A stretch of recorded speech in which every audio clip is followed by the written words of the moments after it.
Hello class, IAS school channel में आप सभी का बहुत बहुत स्वागत है। मैं हूं विद्या चौहान और आज आप लोगों को पढ़ाने वाली हूं खिलजी वंश। इससे पहले गुलाम वंश हमने पढ़ लिया है, तो आज देखते हैं खिलजी वंश।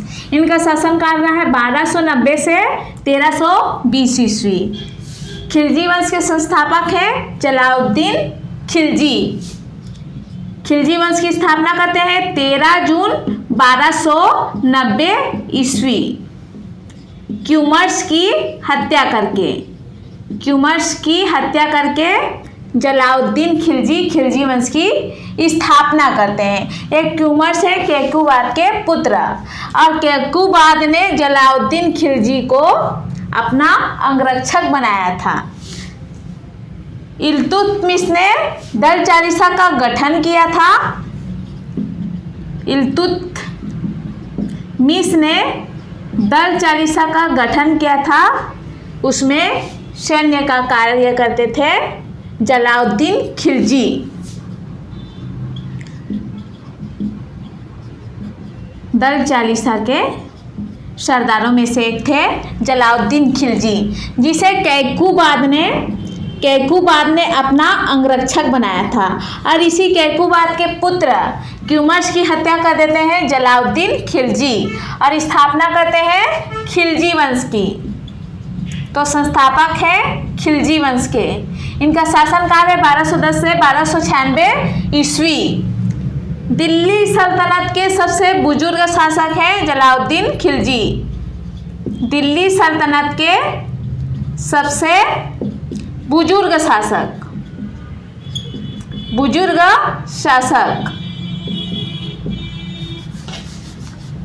जबकि गुलाम वंश के सबसे बुजुर्ग शासक बोलने से बलबन है गुलाम वंश के सबसे बुजुर्ग शासक। और दिल्ली सल्तनत का काल है 1206 से 1526 ईस्वी। दिल्ली सल्तनत के सबसे बुजुर्ग शासक हैं जलालुद्दीन खिलजी, गुलाम वंश के बलबन। इन्होंने अपनी राजधानी बनाई किलो खरी को। यही अपनी राज्याभिषेक कराते हैं। राज्याभिषेक 70 वर्ष की आयु में अपनी राजधानी बनाते हैं किला खोरी को। यहाँ अपनी राज्याभिषेक करवाते हैं 70 वर्ष की आयु में। इनके भतीजे का नाम है अलाउद्दीन खिलजी।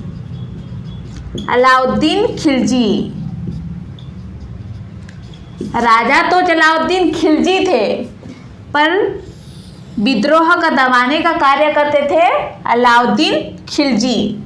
शासक ये थे पर सारा कार्य करते थे अलाउद्दीन खिलजी, जो है इनके भतीजे। अब देखते हैं इनकी महत्वपूर्ण उपलब्धियों को। 1210 में कड़ा मानिकपुर का विद्रोह दबाया।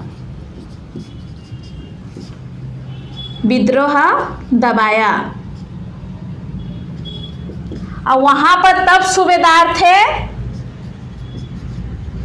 मलिक छज्जू। वहां के सूबेदार थे मलिक छज्जू के विद्रोह को दबाया 1290 ईस्वी में। उसके बाद है सेकंड, मंगोलों का आक्रमण होता है। और मंगोल कितने खुखार थे वो तो पहले ही पता है, जैसे कि चंगेज खां अपने जो सैनिक रहते हैं उनको ये बोले रहते हैं कि जिसके भाले में जितना सर होगा उसको उतना ही इनाम दिया जाएगा। तो उसके सैनिक ये नहीं देखते थे कि महिला है या पुरुष है, सबके गला काट देते थे, अपने भाले में लटका देते थे। तो उनके नाती उलुग खां ये है चंगेज खां के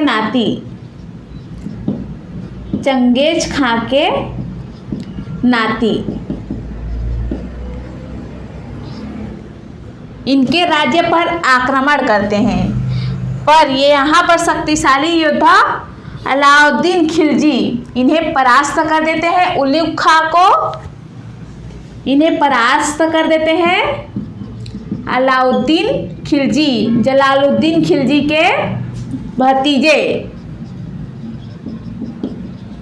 पर ये उलुग खां वापस नहीं जाता है, भारत में ही रुक जाता है अपने 4000 सैनिकों के साथ। 4000 सैनिकों के साथ उलुग खां यहीं रुक जाता है और इस्लाम धर्म अपना लेता है। इस्लाम धर्म कबूल लेता है। इन्हें ही कहा जाता है नया मुसलमान। इन्हें कहा गया नया मुसलमान। जलालुद्दीन खिलजी ने अपनी पुत्री का विवाह उलुग खां से करवा देते हैं और एक शहर दे देते हैं, एक शहर देते हैं और वहाँ रहते हैं उलुग खां। एक शहर बसाया उलुग खां के लिए, अपनी पुत्री का विवाह कर देते हैं जलालुद्दीन खिलजी उलुग खां से। उसके बाद देखते हैं तीसरा, सिद्दी मौला। ये है सूफी संत। सिद्दी मौला जब जलालुद्दीन खिलजी का विरोध करते हैं तो इनको हाथी से कुचलवा कर मरवा देते हैं। हाथी से कुचलवा कर मरवा देते हैं जलालुद्दीन खिलजी।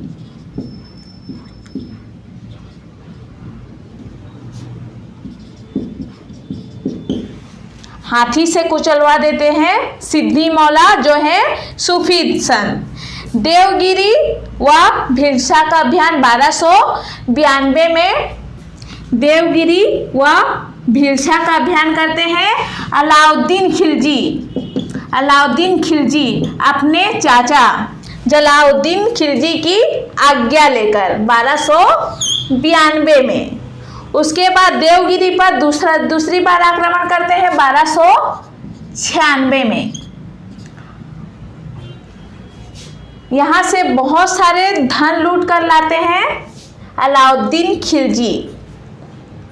फिर सोचते हैं सारा काम तो मैं ही कर रहा हूँ, बस ये नाम मात्र का राजा है और इतना बुजुर्ग भी हो गया है, इसको हटाकर राजा बना जाए। तो देवगिरी पर जब आक्रमण करते हैं, बहुत सारे धन लूट कर लाते रहते हैं, तो अपने चाचा को बुलाते हैं मानिकपुर। यहाँ बुलाते हैं और जलालुद्दीन खिलजी की हत्या कर देते हैं अपने भाई अलमस के साथ। ये है अलाउद्दीन खिलजी के भाई। दोनों भाई मिलकर अपने चाचा की हत्या कर देते हैं। तो इनकी हत्या कर हो जाती है 1296 ईस्वी में। इनके काल में दक्षिण भारत में पहली बार आक्रमण हुआ था। एक बार फिर से देखते हैं, जलालुद्दीन खिलजी शासनकाल है 1290 से 1296, जबकि खिलजी वंश का शासनकाल है 1290 से 1320 ईस्वी। ये संस्थापक है खिलजी वंश के। इन्होंने खिलजी वंश की स्थापना की थी 13 जून 1290 ईस्वी में क्यूमर्स की हत्या करके। ये इससे पहले जब खिलजी वंश की स्थापना करने से पहले ये केवकुबाद के अंगरक्षक थे। दिल्ली सल्तनत के सबसे बुजुर्ग शासक हैं जलालुद्दीन खिलजी, जबकि गुलाम वंश के सबसे बुजुर्ग शासक थे बलबन। राजधानी इन्होंने बनाई किलोखरी। यहाँ पर ही इन्होंने अपना राज्याभिषेक करवाया 70 वर्ष की आयु में। इनके भतीजे का नाम है अलाउद्दीन खिलजी। जलालुद्दीन के भतीजे का नाम है अलाउद्दीन खिलजी। सारा कार्य यही करते थे, नाम मात्रा के राजा थे जलालुद्दीन खिलजी। 70 वर्ष की आयु में वो क्या ही करते, बस राजा बनके बैठे थे, कार्य करते थे अलाउद्दीन खिलजी। इनका महत्वपूर्ण उपलब्धियां हैं 1290 ईस्वी में कड़ा मानिकपुर का विद्रोह दबाया और वहाँ के सूबेदार थे मलिक छज्जू। दूसरा आक्रमण होता है मंगोलों का। उलुग खां जो है चंगेज खां के नाती। इन्हें परास्त कर देते हैं अलाउद्दीन खिलजी, पर यहाँ ये वापस नहीं जाते हैं, यहीं रुक जाते हैं अपने 4000 सैनिकों के साथ और इस्लाम धर्म कबूल लेते हैं। जलालुद्दीन खिलजी उलुग खां से अपनी पुत्री का विवाह करवा देते हैं और इनके लिए नया शहर बसा देते हैं। सिद्दी मौला ये है सूफी संत। जब जलालुद्दीन खिलजी का विरोध करते हैं तो इनकी हत्या करवा देते हैं, हाथी से कुचलवा कर इनको मरवा देते हैं जलालुद्दीन खिलजी। उसके बाद है चौथा देवगिरी व भिलसा का अभियान। 1292 में अलाउद्दीन खिलजी अपने चाचा की आज्ञा लेकर जाते हैं। पांचवा है देवगिरी पर दोबारा आक्रमण 1296 ईस्वी में। यहाँ से बहुत सारे धन लूट कर लाते रहते हैं, फिर अलाउद्दीन खिलजी का दिमाग घूम जाता है, सारा काम मैं ही कर रहा हूँ तो इस बुजुर्ग को हटाया जाए और खुद राजा बना जाए। तो इनकी धोखे से हत्या कर देते हैं अलाउद्दीन खिलजी अपने चाचा की, अपने भाई अलमस के साथ मिलकर। तो इनकी मृत्यु हो जाती है 1296 ईस्वी में। इनके ही पुत्र, इनके ही भतीजे अलाउद्दीन खिलजी के हाथों 1296 में इनकी मृत्यु। अब देखते हैं अलाउद्दीन खिलजी, खिलजी वंश के सबसे महत्वपूर्ण शासक। ये है जलालुद्दीन खिलजी के दामाद व भतीजा। पहले अलाउद्दीन खिलजी का व्यवहार बहुत अच्छा था, जलालुद्दीन के हर एक बात को मानते थे। जब इन्हें लगा कि मैं ही तो हर एक कार्य कर रहा हूँ, हर एक आक्रमण को दबा रहा हूँ, जलालुद्दीन खिलजी तो सिर्फ बैठे हैं, तो इनके दिमाग में आता है कि इनको मार दिया जाए। तो ये अपने चाचा की हत्या कर देते हैं, अलाउद्दीन खिलजी जलालुद्दीन की हत्या कर देते हैं और गद्दी प्राप्त करते हैं 1296 में। इनका शासन काल है 1296 से 1316 ईस्वी, लगभग 20 वर्ष तक शासन करते हैं। खिलजी वंश के सबसे महत्वपूर्ण शासक यही हैं। इनकी उपाधि है सिकंदर ए सानी, सिकंदर ए शानी, जो स्वयं ने दी थी खुद को, अर्थात अपने आप को दूसरा सिकंदर मानते थे।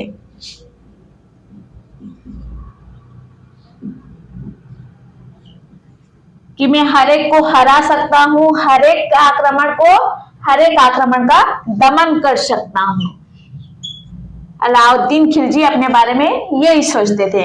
अपने आप को उपाधि देते हैं सिकंदर ए शानी, अर्थात दूसरा सिकंदर। इनका वास्तविक नाम है अली या फिर गुरशब।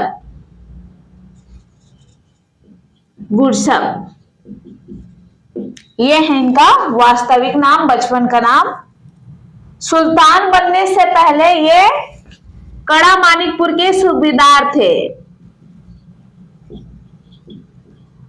जब 1290 में जलालुद्दीन खिलजी के समय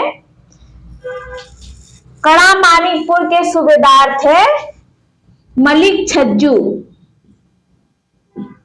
ये आक्रमण करते हैं, इसके आक्रमण का दमन करके अलाउद्दीन खिलजी वहां के सूबेदार बन जाते हैं। पहले थे वहां के कड़ा मानिकपुर के सूबेदार मलिक छज्जू, इनका दमन करके बनते हैं अलाउद्दीन खिलजी कड़ा मानिकपुर के सूबेदार। तो ये सुल्तान बनने से पहले कड़ा मानिकपुर के सूबेदार थे। लोकप्रिय हुए जब इन्होंने देवगिरी पर आक्रमण किया, प्लस मंगोलों के आक्रमण का दमन किया। मंगोल आक्रमण हुए थे चंगेज खां के नाती उलुग खां का जलालुद्दीन खिलजी के समय, पर दमन किए थे अलाउद्दीन खिलजी। राज्य प्राप्त किए 1296 में अपने चाचा की हत्या करके। धोखे से बुला लेते हैं मानिकपुर और उनकी हत्या कर देते हैं। अब देखते हैं इनकी प्रशासनिक व्यवस्था। ये एक ऐसे शासक है जिन्होंने स्थायी सेना का गठन किया था।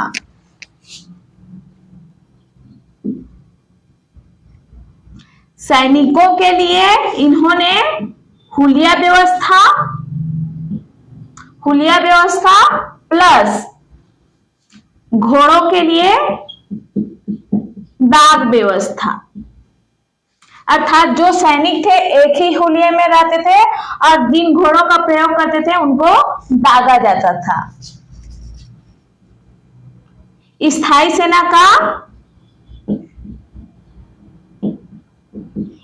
सेना का गठन करने वाला शासक है अलाउद्दीन खिलजी। और तीसरा है बाजार मूल्य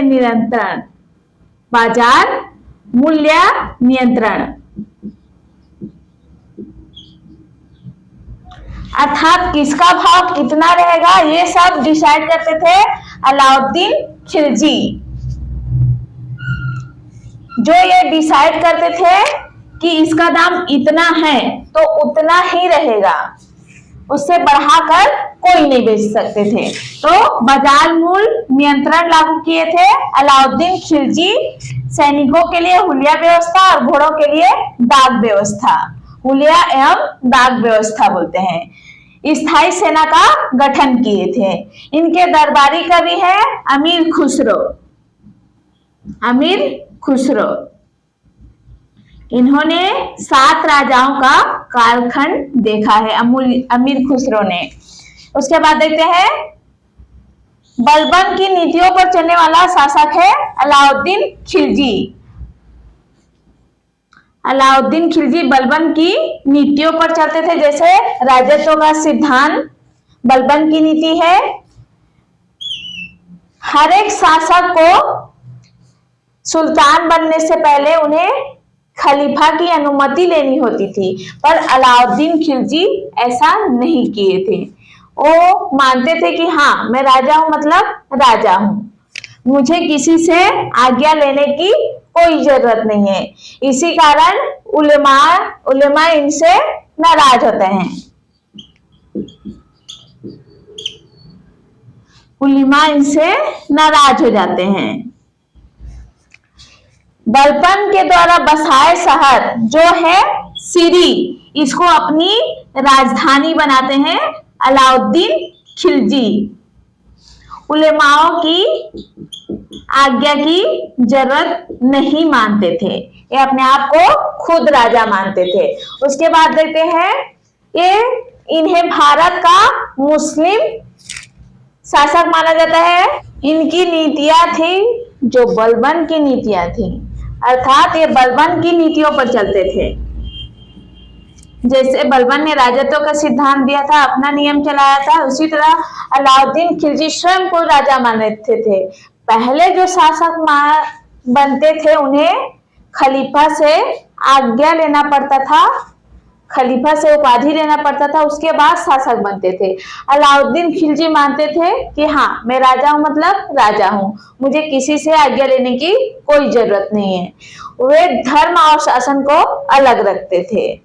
तो इन्होंने बलबन की नीतियों पर चला है और बलबन के द्वारा बसाया शहर है सीरी को अपनी राजधानी बनाते हैं अलाउद्दीन खिलजी और राज्याभिषेक करवाते हैं बलबन के महल जो है लाल महल, और लाल महल है दिल्ली में।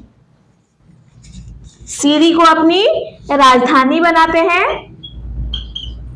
ये सीरी शहर बसाया था बलबन ने और राज्याभिषेक करवाते हैं अलाउद्दीन खिलजी बलबन के लाल महल में। बलबन के द्वारा बनाए महल, लाल महल है दिल्ली में।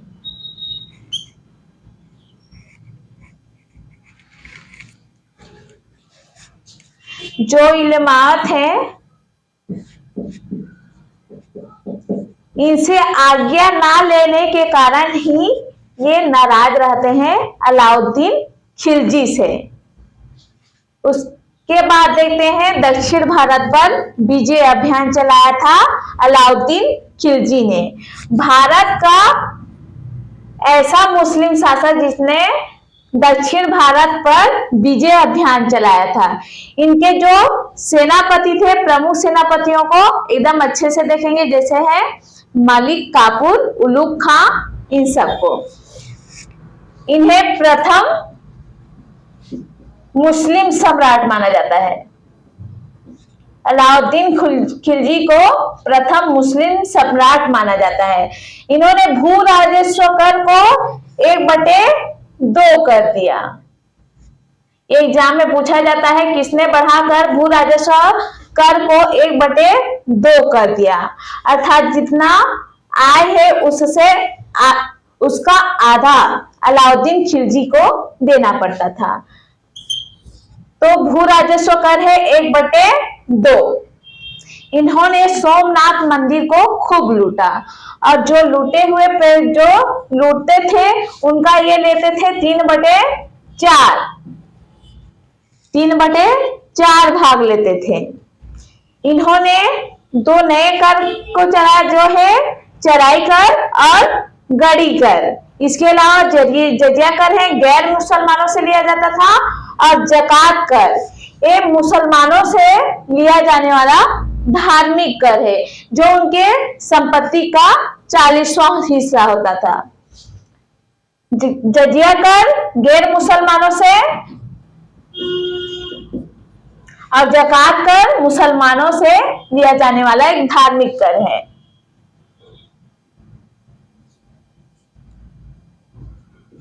मुसलमानों से लिया जाने वाला एक धार्मिक कर है, जो उनके संपत्ति का 40वां हिस्सा होता था। चराई कर दूधाधारी पशुओं से, जो दुधारी पशुएं होती थी उनसे लिया जाता था, अर्थात उनके मालिक से, जिनके पास दुधारी पशु है उनसे लिया जाता था। उसके बाद है गढ़ी कर, अर्थात एक घर व झोपड़ियों से, घर व झोपड़ियों का कर है गड़ी कर। कर है जजिया कर, जकात कर, चराई कर, गड़ी कर। जजिया कर गैर मुसलमानों से, जकात कर मुसलमानों से लिया जाने वाला एक धार्मिक कर है, जो उनके संपत्ति का 40वां हिस्सा है। चराई कर दुधारी पशुओं से और दुधारी पशुओं का कर है। गड़ी कर घर व झोपड़ियों का कर है। ऐसा मुस्लिम सम्राट है जिन्होंने दक्षिण भारत पर विजय अभियान चलाया था। भू राजस्व कर को इन्होंने बढ़ाकर 1/2 कर दिया, अर्थात आधा कर दिया। इन्होंने बलबन के द्वारा बनाए शहर सीरी शहर को अपनी राजधानी बनाया। बलबन की नीतियों पर चलते हैं और राज्याभिषेक करवाए थे ये बलबन के लाल महल में, जो है दिल्ली में। इन्होंने इनका प्रशासनिक व्यवस्था है सैनिकों के लिए हुलिया व घोड़ों के लिए डाक व्यवस्था। स्थायी सेना का गठन करने वाला शासक है अलाउद्दीन खिलजी। बाजार मूल्य नियंत्रण लागू करते हैं अलाउद्दीन खिलजी। ये है इनके प्रशासनिक व्यवस्था। अलाउद्दीन खिलजी का काल है 1296 से 1316 ईस्वी। लगभग 20 वर्ष तक शासन करते हैं। इनकी उपाधि है, जो स्वयं देते हैं खुद को, सिकंदर है सानी, अर्थात दूसरा सिकंदर। वास्तविक नाम है अली या गुरशब। उसके बाद है ये सुल्तान बनने से पहले कड़ा मानिकपुर के सूबेदार थे। इससे पहले मलिक छज्जू सूबेदार थे। लोकप्रिय हुए देवगिरी और मंगोल आक्रमण के दमन करने के बाद। राज्य प्राप्त किए 1296 अपने चाचा व ससुर की हत्या करके। अब देखेंगे इनके विजय अभियानों को, कहाँ आक्रमण करते हैं, कौन थे इनके सेनापति। जैसे है मलिक काफूर, इन्हें 1000 दिनार देकर खरीदे थे। दिनार अर्थात स्वर्ण का सिक्का। मलिक काफूर को 1000 दिनार देकर खरीदते हैं अलाउद्दीन खिलजी। अब देखते हैं अलाउद्दीन खिलजी का विजय अभियान। उससे पहले देखते हैं इनके सेनापतियों को। सबसे पहले सेनापति का नाम है मलिक काफूर। दूसरे हैं गाजी मलिक और तीसरे हैं उलुग खां। उलुग खां, मलिक काफूर, गाजी मलिक, याद करना आसान रहेगा। मलिक काफूर और गाजी मलिक, काफूर, गाजी मलिक और तीसरा है उलुग खां। अब देखते हैं इनके विजय अभियानों को। पहला है पश्चिम और उत्तर भारत का विजय अभियान। उसके बाद देखते हैं दक्षिण भारत का विजय अभियान। तो यहाँ पर है पश्चिम और उत्तर भारत का विजय अभियान। सबसे पहले है गुजरात का विजय अभियान, दूसरा है रणथंभौर का विजय अभियान, रणथंभौर जैसलमेर रणथंभौर का विजय अभियान, और तीसरा है चित्तौड़, और चौथा है मालवा। और दक्षिण में है, दक्षिण भारत का विजय अभियान में केरल, होयसल और तेलंगाना, इन सबको आगे पढ़ेंगे। पश्चिम उत्तर भारत का विजय अभियान, गुजरात, रणथंभौर, चित्तौड़ और मालवा। गुजरात पर विजय अभियान चलाया था 1299 में, 1299 ईस्वी। रणथंभौर पर 1301 ईस्वी, और चित्तौड़ का मोस्ट इंपॉर्टेंट है, इस पर चलाया था 303 ईस्वी। यहां से क्वेश्चन आते ही आते हैं। इस पर तो मूवी बना है पद्मावत। और चौथा है मालवा, ये उतना इंपॉर्टेंट नहीं है जितना कि चित्तौड़, रणथंभौर और गुजरात है, ये मोस्ट इंपॉर्टेंट है। अब देखते हैं गुजरात अभियान। सेनापति उलुग खां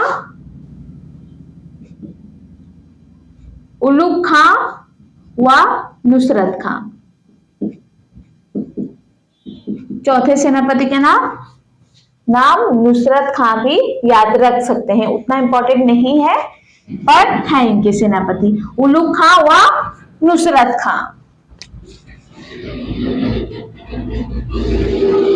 अब देखते हैं गुजरात अभियान पर जब जाते हैं अलाउद्दीन खिलजी के सेनापति, तब यहाँ के शासक थे, गुजरात के शासक थे कर्णदेव, और इनकी पत्नी का नाम है कमला देवी। कर्णदेव को हरा देते हैं और अलाउद्दीन खिलजी कमला देवी से विवाह कर लेते हैं। यहीं पर इनके सेनापति जो है मलिक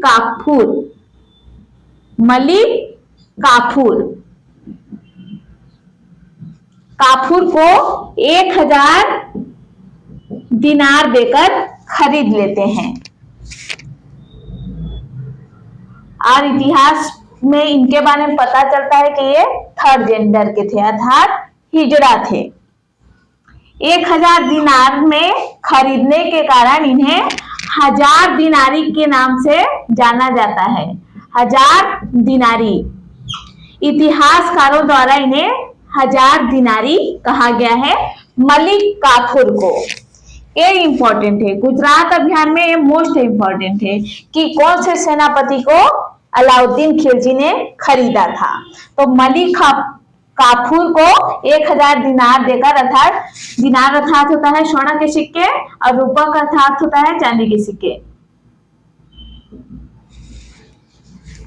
1000 दिनार देकर खरीदा था। इसीलिए इतिहासकार इन्हें 1000 दिनारी कहते हैं मलिक काफूर को। उसके बाद आता है रणथंभौर 1301 ईस्वी। यहाँ पर शासक थे हमीर देव, और यहाँ मारा गया इनके सेनापति उलुग खां। यहाँ पर ये इंपॉर्टेंट है, रणथंभौर 1301 ईस्वी, अर्थात रणथंभौर का विजय अभियान। पूरा लिखना है रणथंभौर का विजय अभियान 21वीं। शासक थे हमीर देव, मारा गया अलाउद्दीन खिलजी का सेनापति उलुग खां। इसका बदला लेने के लिए स्वयं अलाउद्दीन खिलजी इस पर आक्रमण कर देते हैं रणथंभौर पर। उसके बाद है चित्तौड़। चित्तौड़ का विजय अभियान 1303 ईस्वी, ये मोस्ट इंपोर्टेंट है। यहाँ पर शासक थे रतन देव और पत्नी थी पद्मावती। जिन्होंने पद्मावत मूवी देखा होगा, शाहिद कपूर, दीपिका पादुकोण और रणवीर सिंह की, उनको इसको पढ़ने की जरूरत ही नहीं है, सब उसमें अच्छे से दिखाया गया है। शासक है रतन देव और पत्नी है पद्मावती। और इसका वर्णन है मलिक मोहम्मद जायसी के रचना जो है पद्मावत, जिस पर मूवी बना है पद्मावत। मलिक मोहम्मद जायसी की रचना पद्मावत पर। मलिक मोहम्मद जायसी की रचना है पद्मावत। मलिक काफूर, जिन्हें गुजरात अभियान के दौरान खरीदा था, वे बताते हैं कि चित्तौड़ के राजा रतन देव की पत्नी बेहद ही खूबसूरत है, तो उसको देखने के लिए, बस देखने मात्र के लिए अलाउद्दीन खिलजी तरस जाते हैं और शर्त लगाते हैं कि हमें आपकी रानी को बस एक बार देखना है, नहीं तो हम आप पर आक्रमण कर देंगे। तो रतन देव मना करते हैं, नहीं ऐसा हो ही नहीं सकता है। पर पद्मावती मान जाती हैं, अगर इससे हमारी प्रजा पर आक्रमण ना हो तो क्यों नहीं, इसको मैं करने के लिए तैयार हूं, बस शकल ही तो दिखाना है, बोलती हैं पद्मावती। तो रतन देव बोलते हैं अलाउद्दीन खिलजी को, हाँ आप बस देख सकते हो पर सामने से नहीं, बस थाली में पानी रख देते हैं, वहीं पर इनका चेहरा दिखाया जाता है, सामने से नहीं। उसके बाद अलाउद्दीन खिलजी अब तो इसे पाना ही करके युद्ध करते हैं, फिर युद्ध करते हैं और इनको धोखे से हरा देते हैं। और इस युद्ध का वर्णन है अमीर खुसरो के युद्ध करते हैं और रतन देव को हरा देते हैं। रतन देव को हरा देते हैं, यहाँ पर मृत्यु हो जाती है रतन देव की। चित्तौड़ अभियान, चित्तौड़ विजय का वर्णन है अमीर खुसरो की रचना खजाइन उल फतह में। चित्तौड़ विजय का वर्णन है अमीर खुसरो की रचना, अमीर खुसरो की रचना जो है अलाउद्दीन खिलजी के दरबारी कवि, इनकी रचना है खजाइन उल फतह। चित्तौड़ विजय का वर्णन है खजाइन उल फतह है। और चित्तौड़ के शासक और पद्मावती इनकी पत्नी के इन सब का वर्णन है मलिक मोहम्मद जायसी, अर्थात इनकी रचना है पद्मावत। चित्तौड़ विजय का वर्णन है अमीर खुसरो की रचना खजाइन उल फतह। उसके बाद रत्नदेव के मृत्यु के बाद पद्मावती अपने आप को जौहर कर लेती हैं, अर्थात अग्निकुंड में समा जाती हैं। अब देखते हैं मालवा अभियान। यहां पर शासक था महलक देव, बस इतना ही जानना है, इसके बारे में और कुछ भी इंपॉर्टेंट नहीं है। अलाउद्दीन खिलजी का विजय अभियान, इनके सेनापति है मलिक काफूर, गाजी मलिक और उलुग खां। यहाँ से क्वेश्चन आते ही आते हैं, प्री में आते हैं, मेंस में भी आते हैं, तो इसको अच्छे से पढ़ रहे हैं तो एकदम अच्छे से पढ़े। पश्चिम और उत्तर का, पश्चिम उत्तर भारत का विजय अभियान, गुजरात पर, दूसरा है रणथंभौर, तीसरा है चित्तौड़ और चौथा है मालवा। दक्षिण भारत पर विजय अभियान आगे पढ़ेंगे।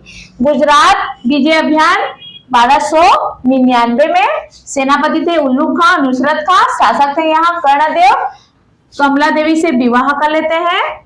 अलाउद्दीन खिलजी यहाँ पर मलिक काफूर को खरीदा 1000 दिनार देकर। इतिहासकार इसीलिए मलिक काफूर को 1000 दिनारी कहते हैं। गुजरात अभियान के दौरान मलिक काफूर को खरीदा।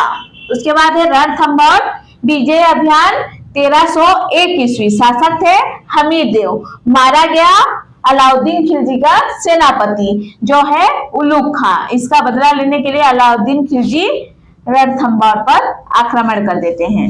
उसके बाद है चित्तौड़ का विजय अभियान 1303 ईस्वी। शासक थे रतनदेव, पत्नी है रतनदेव। शासक है रतनदेव और पत्नी है पद्मावती। इसका वर्णन है मलिक मोहम्मद जायसी की रचना पद्मावत पर। युद्ध में रतन देव की मृत्यु हो जाती है, शहीद हो जाते हैं, जिससे इनकी पत्नी पद्मावती खुद को जौहर कर लेती है, अग्निकुंड में समा जाती है। चित्तौड़ विजय का वर्णन है अमीर खुसरो की रचना खजाइन उल फताह में। उसके बाद है चौथा मालवा अभियान। यहाँ के शासक थे महलक देव। अब देखते हैं दक्षिण भारत का विजय अभियान। अलाउद्दीन खिलजी के दक्षिण भारत का विजय अभियान नेतृत्व किया था मलिक काफूर ने, जिसे अलाउद्दीन खिलजी ने गुजरात अभियान के दौरान खरीदा था 1000 दिनार से। और इन्हें 1000 दिनारी कहते थे, एक हिजड़ा थे।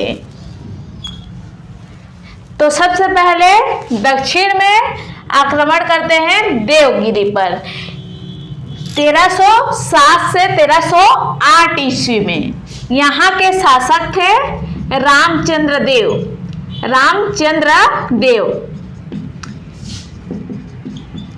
यहाँ था यादव वंश के रामचंद्र देव शासक थे देवगिरी में।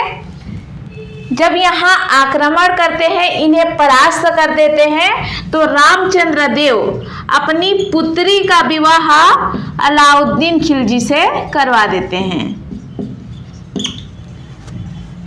तो अलाउद्दीन खिलजी यहाँ शासन नहीं करते हैं, यहाँ से वार्षिक कर लेते हैं और इन्हें उपाधि देते हैं रायान की वो उपाधि देते हैं। अलाउद्दीन खिलजी रामचंद्र देव को उपाधि देते हैं रायान की उपाधि। उसके बाद दूसरा है तेलंगाना अभियान 1309 से 1310 ईस्वी में। यहाँ पर शासक थे प्रताप रुद्र देव।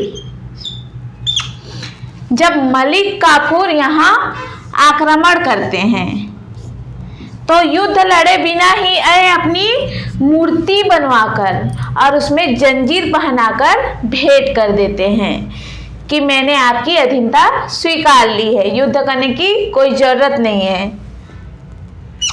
यहाँ पर जो शासन करते थे रुद्र प्रताप देव काकतीय वंश के थे। काकतीय वंशीय शासक रुद्र प्रताप देव ने अपनी प्रतिमा बनवाकर उसमें जंजीर पहनाकर भेंट कर देते हैं।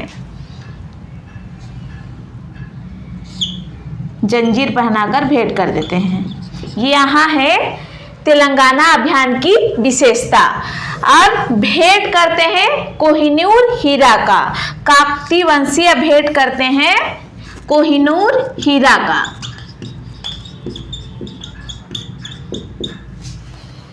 अब उसके बाद आता है होयसल अभियान 1310 से 1311 ईस्वी में।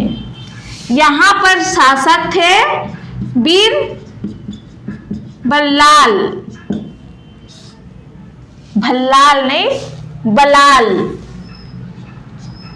वीर बल्लाल और इनकी राजधानी थी द्वार समुद्र इनकी राजधानी थी।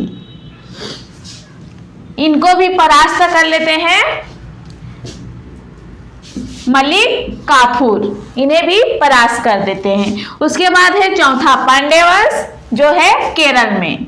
आक्रमण करते हैं मलिक काफूर, पर यहाँ के जो शासक थे वीर पांडे इन्हें हरा नहीं पाते हैं।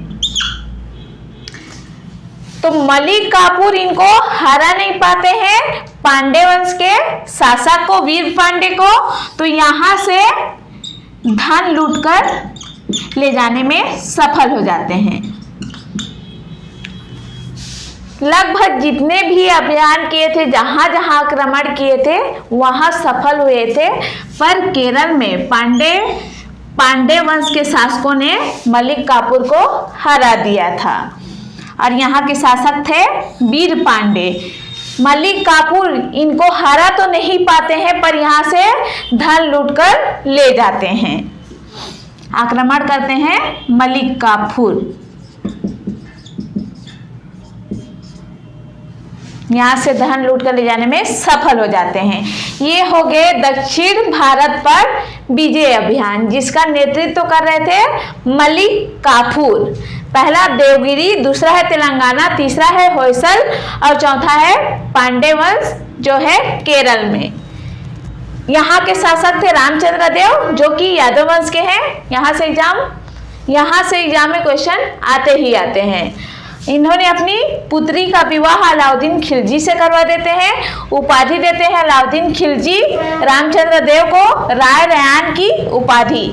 यहाँ शासन नहीं करते हैं, अब इनके ससुर हो गए रामचंद्र देव, यहाँ शासन नहीं करते हैं, पर यहाँ से वार्षिक कर लेते थे। उसके बाद तेलंगाना अभियान 1309 से 1310 ईस्वी, शासक थे प्रताप रुद्र देव, काकतीय वंशीय शासक थे प्रताप रुद्रदेव। विशेष बात यह है यहाँ की, इन्होंने युद्ध किए बिना ही अब स्वयं की मूर्ति बनवाते हैं और उसमें जंजीर पहनाकर भेंट कर देते हैं, और भेंट करते हैं कोहिनूर हीरा भी। होयसल अभियान, बस इसका शासक का नाम और राजधानी जानना है। बीर बल्लाल है और राजधानी है इनकी द्वार समुद्र है। इन्हें भी मलिक काफूर हरा देते हैं। उसके बाद है चौथा पांड्य वंश केरल, आक्रमण करते हैं मलिक काफूर, पर हार जाते हैं किससे? वीर पांडे से, पर यहाँ से धन लूट कर ले जाने में सफल हो जाते हैं। अलाउद्दीन खिलजी का निर्माण कार्य देखते हैं। दिल्ली में कुतुब मीनार के प्रांगण में अलाई दरवाजा का निर्माण करता हुआ आते हैं अलाउद्दीन खिलजी।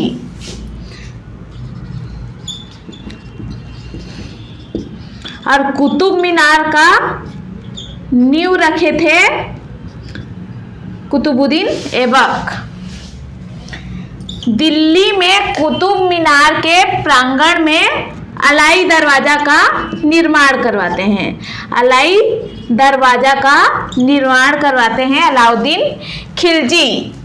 दिल्ली में ही सीरी किला का भी निर्माण करवाते हैं, जिसे कहते हैं कुशक ए सीरी भी कहते हैं। कुशक ए सीरी, और इसे ही कहा जाता है सीरी का किला। उसके बाद है हजार खंभा का भी निर्माण करवाते हैं अलाउद्दीन खिलजी। जयमत खां मस्जिद भी इसे कहते हैं। जयमत खां मस्जिद का निर्माण करवाते हैं अलाउद्दीन खिलजी। पहला है दिल्ली में कुतुब मीनार के प्रांगण में अलाई दरवाजा का निर्माण। दूसरा, दिल्ली में ही सीरी किला का निर्माण करवाते हैं, जिसे कुशा के सीरी भी कहते हैं। और हजार खंभा का निर्माण करवाते हैं, जिसे जयमत खान मस्जिद भी कहते हैं। उसके बाद है विद्रोह दमन की नीतियाँ। अलाउद्दीन खिलजी की विद्रोह दमन की नीतियाँ। सबसे पहले है खालसा भूमि में बदलना।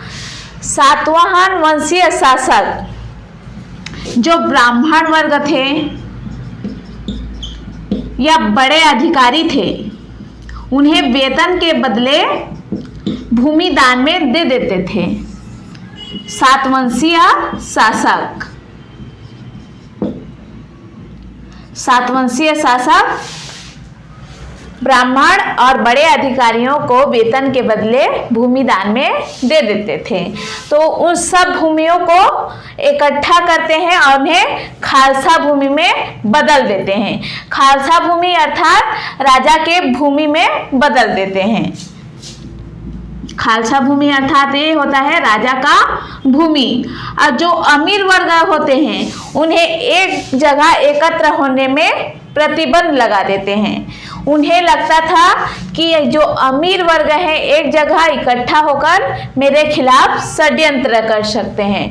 तो अमीरों को प्रतिबंध रहता है कि एक जगह इकट्ठा नहीं हो सकते, एक जगह सामाजिक समारोह में इकट्ठा नहीं हो सकते। उसके बाद जो नशाखोरी है, जुआ है, शराब है, असामाजिक प्रतिबंध लगा देते हैं। इस पर भी नशा, शराब और नशाखोरी पर भी प्रतिबंध लगा देते हैं अलाउद्दीन खिलजी। और इनके राजस्व नीति को सफलतापूर्वक क्रियान्वयन का कार्य करते हैं शारजा काइनी। इनके राजस्व नीति को सफलतापूर्वक क्रियान्वयन कराने का अधिकार जाता है शारजा काइनी को। शारजा काइनी के बदौलत ही उनकी राजस्व नीति सफलतापूर्वक कार्य कर पाए। इनकी मृत्यु हो जाती है 1316 में। सामान्य रूप से कोई इनको मारता नहीं है, खुद मर जाते हैं। 1316 में इनकी मृत्यु हो जाती है। उसके बाद आते हैं खिलजी वंश के अंतिम शासक जो है मुबारक शाह। इनका शासनकाल रहा 1316 से 1320 ईस्वी। इन्होंने खलीफा की उपाधि धारण की, पर ये खिलजी वंश के नौसिखिया शासक थे, पागल शासक थे मुबारक शाह खिलजी। कभी कभी दरबार में बिना वस्त्र के ही आ जाते थे मुबारक शाह खिलजी, इसीलिए इन्हें खिलजी वंश के नौसिखिया शासक या पागल शासक भी कहा जाता है। इन्होंने अलाउद्दीन खिलजी के द्वारा बनाए कानूनों को रद्द करवा देते हैं। अलाउद्दीन खिलजी के इन्होंने उपाधि धारण की थी खलीफा की। और मलिक काफूर, जिन्हें अलाउद्दीन खिलजी गुजरात अभियान के दौरान खरीदे थे, उनकी हत्या करवा देते हैं मुबारक शाह। ये इम्पोर्टेंट है, मलिक काफूर की हत्या करवा देते हैं मुबारक शाह और उपाधि धारण करते हैं खलीफा की। इन्होंने अलाउद्दीन खिलजी के सारे कानूनों को रद्द करवा देते हैं। इसके बाद मुबारक शाह की हत्या कर देते हैं खुसरो हत्या करते हैं और कुछ समय के लिए 1320 में ही शासन करने की कोशिश करते हैं। और ये उपाधि धारण करते हैं पैगंबर के सेनापति की उपाधि धारण करते हैं, पर इनकी हत्या करवा देते हैं गाजी मलिक।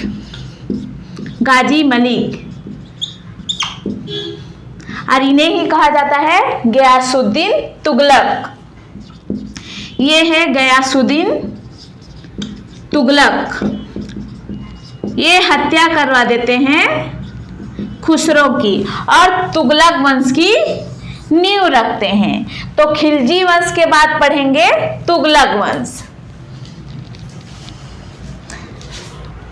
खुसरो मुबारक शाह की हत्या करवा देते हैं और ये उपाधि धारण करते हैं पैगंबर के सेनापति की। कुछ समय के लिए शासन करने की कोशिश करते हैं, पर अलाउद्दीन खिलजी के सेनापति गाजी मलिक ये इनकी हत्या करवा देते हैं। राजा के बाद सेनापति का अधिकार होना चाहिए राज्य करने के लिए, इसीलिए खुसरो की हत्या करवा देते हैं और तुगलक वंश की नींव रखते हैं। तो तुगलक वंश के संस्थापक होंगे गयासुद्दीन तुगलक। तो यहाँ पर खिलजी वंश समाप्त होता है। आगे पढ़ेंगे तुगलक वंश। अगर वीडियो पसंद आए तो वीडियो को लाइक कीजिए, ज़्यादा से ज़्यादा शेयर कीजिए, हमारे चैनल को सब्सक्राइब कीजिए। धन्यवाद।